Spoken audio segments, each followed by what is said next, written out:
안녕하세요, 여러분. 저는 15년간 병원에서 당뇨 환자분들의 식단을 관리해온 임상영양사 김정아입니다. 오늘 제가 드릴 말씀은 정말 중요한 이야기입니다. 여러분, 혹시 아세요?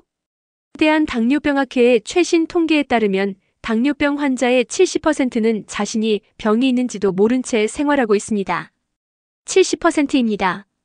10명 중 7명은 자기가 당뇨인지도 모르고 지내고 있다는 얘기죠. 저도 병원에서 일하면서 이런 분들을 정말 많이 봤습니다. 영양사님, 저는 괜찮아요. 아무 증상도 없는데요. 이렇게 말씀하시던 분이 검사 결과를 받고 나서 깜짝 놀라시는 경우가 부지기수였습니다. 그런데 더 놀라운 사실이 있습니다. 일본 교토대학과 국내 서울대병원의 공동 연구에서 밝혀진 내용인데요. 식사 순서 하나만 바꿔도 식후 혈당이 최대 40%까지 낮아진다는 결과가 나왔습니다. 40%요. 약도 아니고 비싼 건강식품도 아닙니다. 그저 먹는 순서만 바꿨을 뿐인데 말이죠. 식사 순서. 들으면 단순해 보이죠? 뭘 먼저 먹고 나중에 먹고가 뭐 그리 중요해? 이렇게 생각하실 수도 있습니다. 하지만 이 사소한 습관 하나가 우리 몸속 인슐린 분비의 흐름을 완전히 바꿔놓습니다. 제가 지난 15년간 수백 명의 환자분들을 만나면서 확인한 사실이기도 합니다. 오늘 이 20분 여러분의 인생을 바꿀 수 있는 시간이 될 겁니다. 끝까지 함께 해주세요. 당뇨병은요, 조용히 다가오는 질환입니다. 제가 병원에서 만났던 박영수 어르신 이야기를 잠깐 들려드릴게요. 70대 초반이셨던 박 어르신은 딱히 아픈 데가 없으셨습니다. 그냥 요즘 들어 식후에 좀 졸리고 전보다 피곤한 것 같고 단계 자꾸 당기는 정도였죠. 나이 들면 다 그런 거 아니야? 환갑 넘으면 원래 피곤한 거지.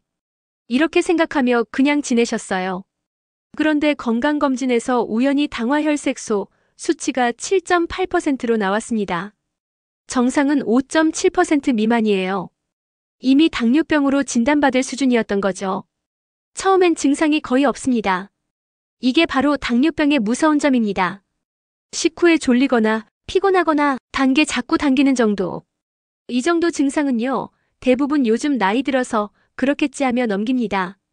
저도 병원에서 그런 환자분들을 수도 없이 봤어요. 하지만 그 순간 여러분의 혈관 속에서는 이미 무슨 일이 벌어지고 있는 줄 아세요? 당화라는 부식작용이 진행되고 있습니다. 당화라는 게 뭐냐고요? 쉽게 말씀드리면요, 혈액 속 당분이 단백질이나 지방과 결합해서 혈관을 서서히 굳게 만드는 겁니다. 마치 녹이 슬듯이 말이죠. 눈의 모세혈관이 손상되고 신장의 여과 기능이 떨어지고 혈관벽이 천천히 두껍게 딱딱해집니다. 이게 바로 조용한 적의 무서움입니다. 아프지 않으니까 모르는 사이에 몸이 망가지고 있는 거예요. 그래서 제가 강조하고 싶은 건 증상이 없다고 방심하면 안 된다는 겁니다. 당뇨병은 증상이 나타났을 때는 이미 상당히 진행된 상태일 수 있거든요.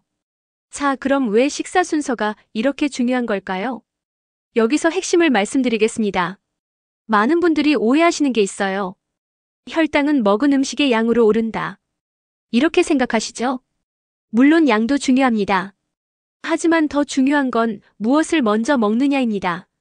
우리 몸의 위장은요, 들어온 순서대로 소화를 시작합니다. 이게 정말 중요한 포인트예요. 한번 상상해 보세요. 여러분이 따뜻한 쌀밥을 먼저 한 숟가락 드셨다고 칩시다. 그럼 밥 속의 탄수화물은 입안에서부터 치매 아밀라아제라는 효소로 분해가 시작되고 위에서 빠르게 소화되어 소장으로 넘어갑니다. 소장에서는 포도당으로 빠르게 쪼개져서 혈액 속으로 쏟아져 들어가요. 이게 보통 식후 15분에서 30분 사이에 일어납니다. 그러면 우리 몸은 깜짝 놀라죠. 갑자기 혈당이 확 올라갔네. 그래서 췌장에서 인슐린을 급하게 많이 분비합니다. 이렇게 인슐린이 과도하게 분비되면 어떻게 될까요? 혈당은 급격히 떨어지면서 또다시 배가 고파지거나 당기게 됩니다. 그래서 또 먹게 되고 또 혈당이 오르고 악순환이 시작되는 거예요. 문제는요, 이런 식으로 인슐린이 과도하게 분비되는 일이 반복되면 우리 세포들이 인슐린에 둔감해집니다.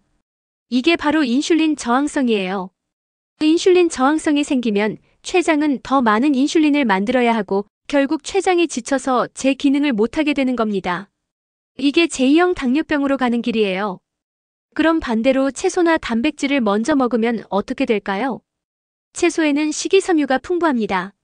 식이섬유는 위장 속에서 물을 머금고 겔 형태로 변하는데요. 이게 위의 배출 속도를 늦춰줍니다. 쉽게 말하면요, 위장이 천천히 비워지니까 그 뒤에 들어온 밥도 천천히 소화되고 포도당도 천천히 흡수되는 거예요. 단백질도 마찬가지입니다. 단백질은 소화되는데 시간이 오래 걸리고 위장 운동을 느리게 만들어서 전체적인 소화 속도를 늦춰줍니다. 즉, 채소와 단백질이 혈당의 파도를 완만하게 만드는 완충제 역할을 하는 겁니다. 순서만 바꿔도 혈당 급등을 막을 수 있습니다. 이게 제가 15년간 환자분들께 가장 강조해온 내용이에요. 자, 그럼 이제 과학적 근거를 말씀드리겠습니다. 김영 양사님 말이 그렇다 치더라도 정말 효과가 있나요? 이렇게 물으실 수 있으니까요. 2016년 일본 교토대학 의학부에서 아주 흥미로운 연구를 진행했습니다. 당뇨 전 단계 환자 50명을 두 그룹으로 나눴어요. A그룹은 평소처럼 밥부터 먹게 했고 B그룹은 채소, 단백질, 탄수화물 순서로 먹게 했습니다. 같은 식단이에요. 양도 똑같습니다. 단지 먹는 순서만 달랐죠. 결과가 어땠을까요?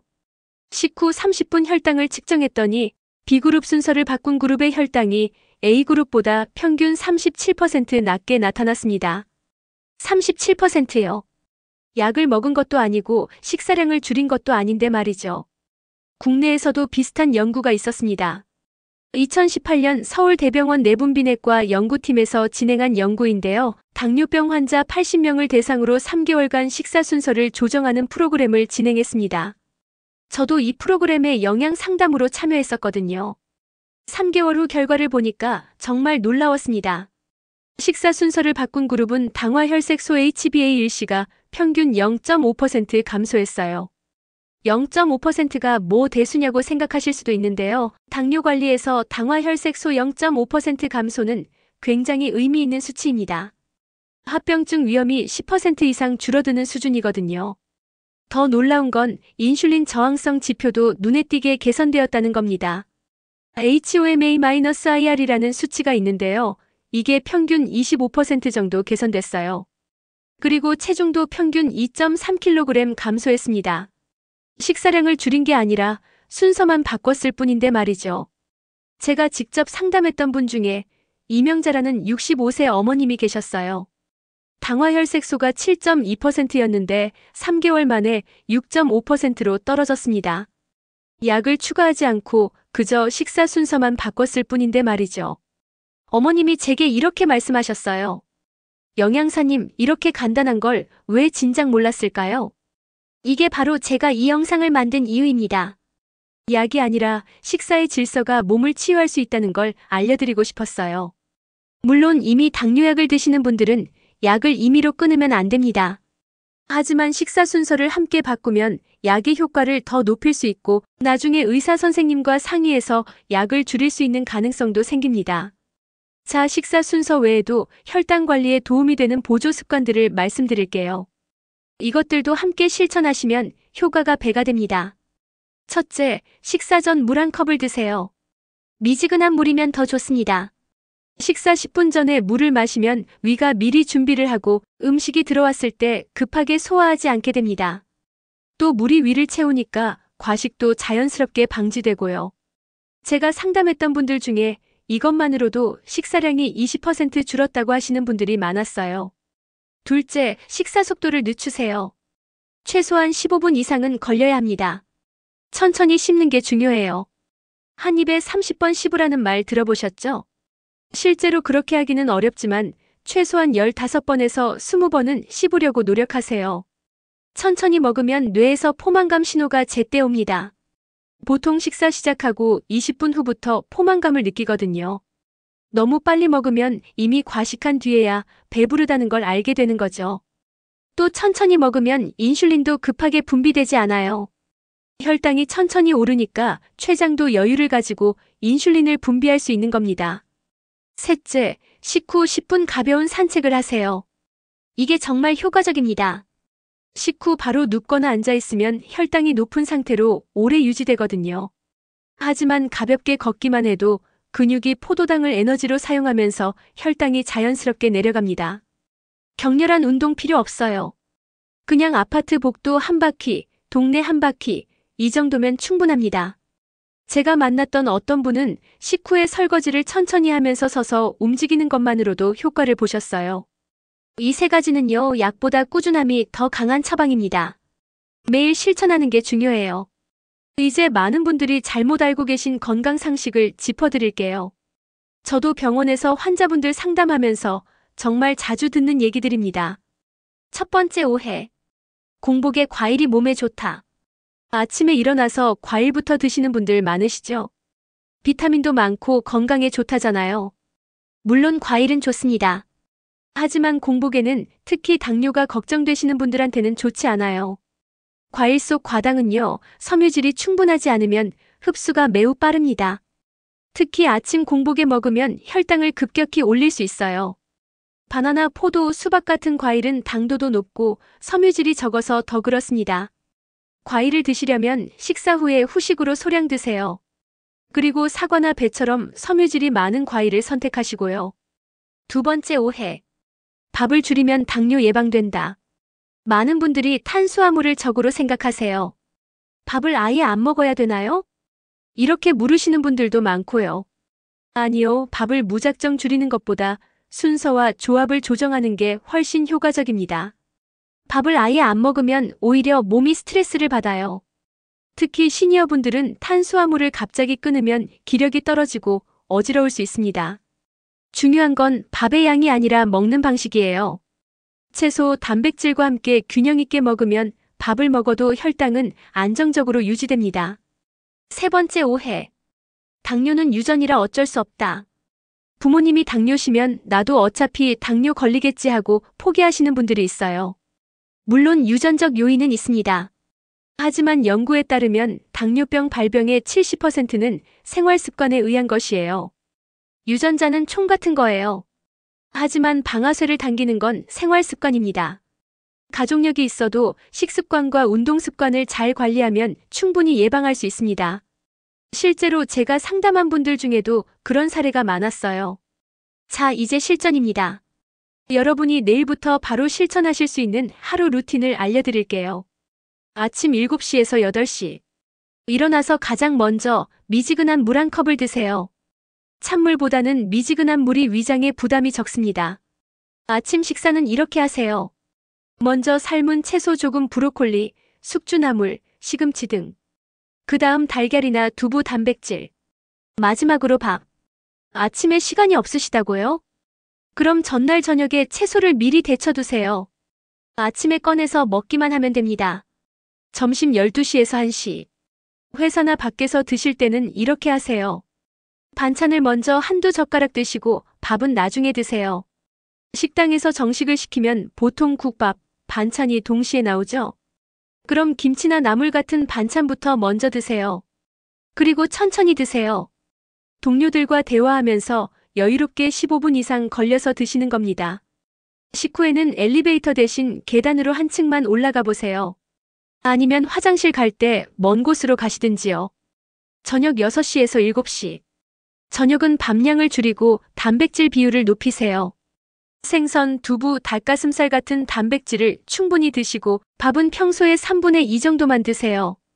그리고 저녁 식사 후 30분 뒤에 가볍게 10분만 걸어보세요. 동네 한 바퀴, 아파트 복도, 어디든 괜찮습니다. 이게 전부예요. 복잡하지 않죠? 매끼 채소를 먼저 먹는다는 단 하나의 원칙만 지켜도 혈당의 파도는 놀라울 만큼 잔잔해집니다. 이제 여러분 스스로 점검해 보실 시간입니다. 다음 증상 중 2개 이상 해당되신다면 이미 혈당 이상 신호일 수 있어요. 체크해 보세요. 식후 졸음이 심하다. 밥만 먹으면 무조건 졸리다. 이건 정상이 아니에요. 이유 없이 갈증이 잦다. 물을 마셔도 계속 목이 마르다면 혈당이 높을 가능성이 있습니다. 밤에 소변을 자주 본다. 밤에 2번 이상 화장실에 가신다면 주의하세요. 상처가 잘 낫지 않는다. 베인 상처나 까진 상처가 2주 이상 가도 낫지 않는다면 혈당 문제를 의심해 봐야 합니다. 체중이 갑자기 줄었다. 먹는 양은 똑같은데 체중이 2에서 3kg 이상 빠졌다.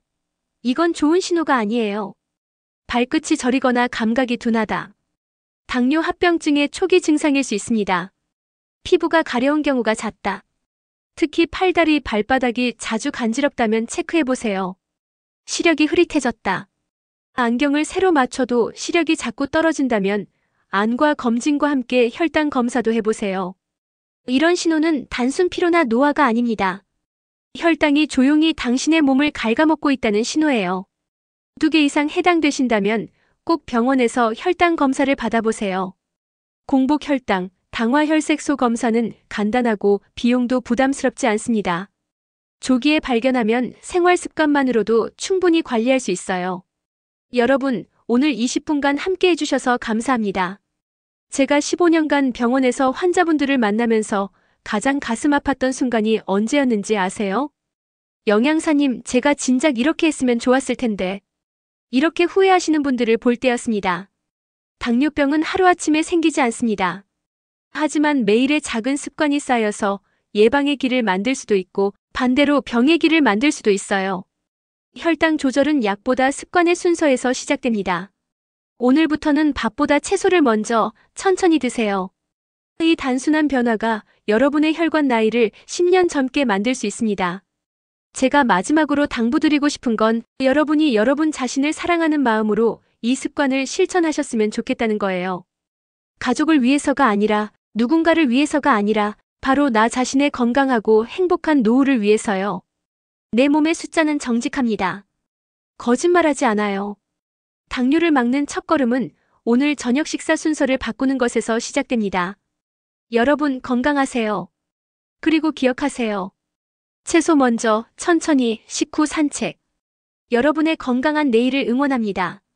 감사합니다.